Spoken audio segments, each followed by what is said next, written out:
In this video, we are continuing our discussion for the reaction of phenols. And in this video, we'll be discussing one of the important reactions, one of the important name reactions of phenols, and is the Kolbe's reaction. And it's yet another example of the electrophilic aromatic substitution reactions.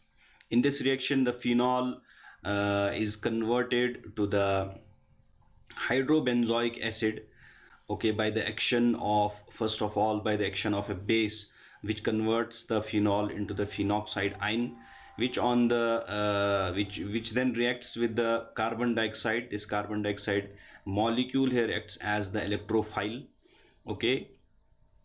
And after the acidification of this particular complex, we get the corresponding product. We get the 2-hydroxybenzoic acid as a product. So the reaction of phenol with sodium hydroxide yields us the phenoxide ion, which is more reactive than the phenol itself. The reaction of phenoxide ion with carbon dioxide, okay, which is the electrophile in this case, then which is followed by the acidification, yields us the salicylic acid, okay. Salicylic acid is the general name. Salicylic acid is the common name of this particular compound, which is 2-hydroxybenzoic acid, okay. Or we also name it as the ortho hydroxybenzoic acid, okay. Why we first this carboxylic group is the main functional group in this compound. That's why we are numbering with respect to this carboxylic acid. So this is position 1 and this is 2 position. That's why we are saying the 2-hydroxybenzoic acid, okay. And commonly it is known as, popularly it's known as a salicylic acid. So in this reaction, we are actually manufacturing the salicylic acid. The salicylic acid, as we'll see, is a very important precursor for some common drugs that's being prepared. So this is the general reaction. This is the general reaction which by which we can represent the Kolbe's reaction, okay. So we'll look in detail at the mechanism of this reaction, so that we'll get the different aspects of this reaction.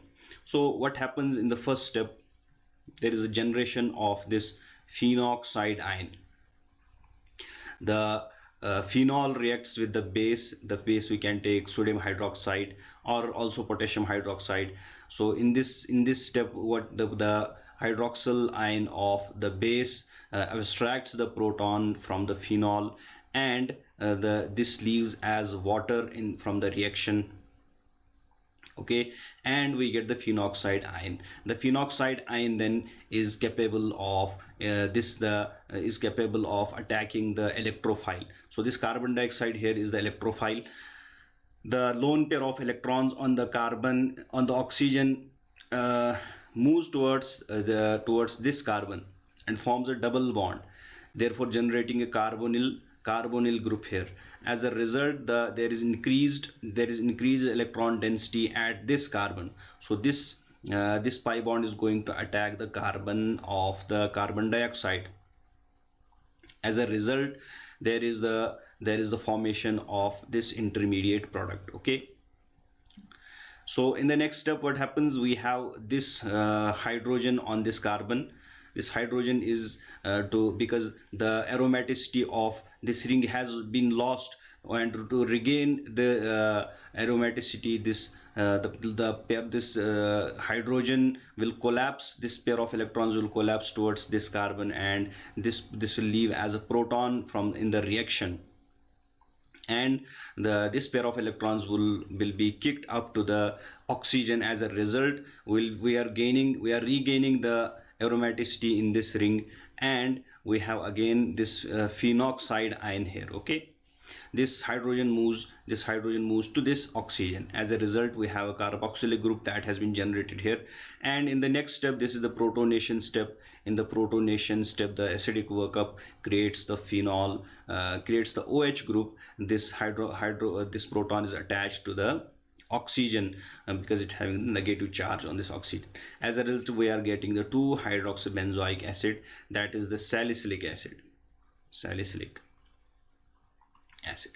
We have also a capability of reacting from the para position also, but this reaction is less favorable. Why? Because there are two reasons for this.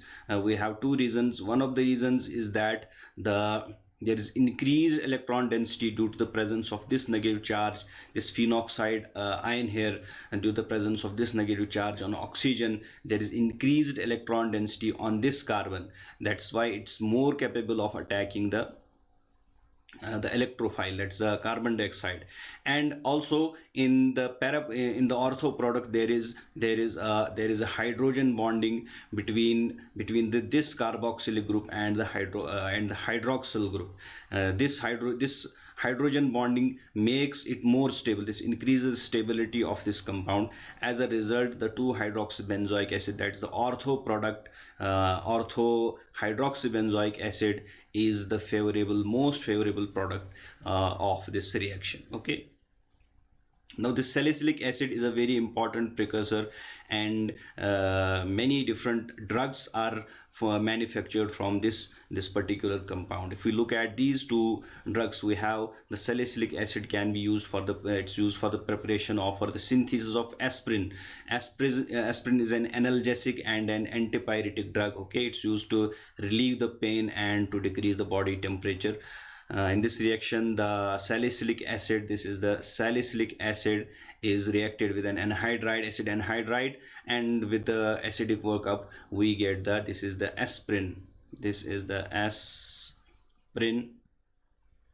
Okay, this is the aspirin, and in addition to this we also get the carboxylic acid in this reaction. Okay. So chemically it's named as 2-acetoxybenzoic acid. Okay. Two more drugs are formed from this phenyl salicylate, the salicylic acid. One is phenyl salicylate, which is commonly called as Salol, and we can also prepare methyl salicylate from it. These are the two reactions. This is for the preparation of phenyl salicylate, and the second one is for the preparation of the methyl salicylate. Okay, these are again two important components. This is used for the intestinal anti-allergic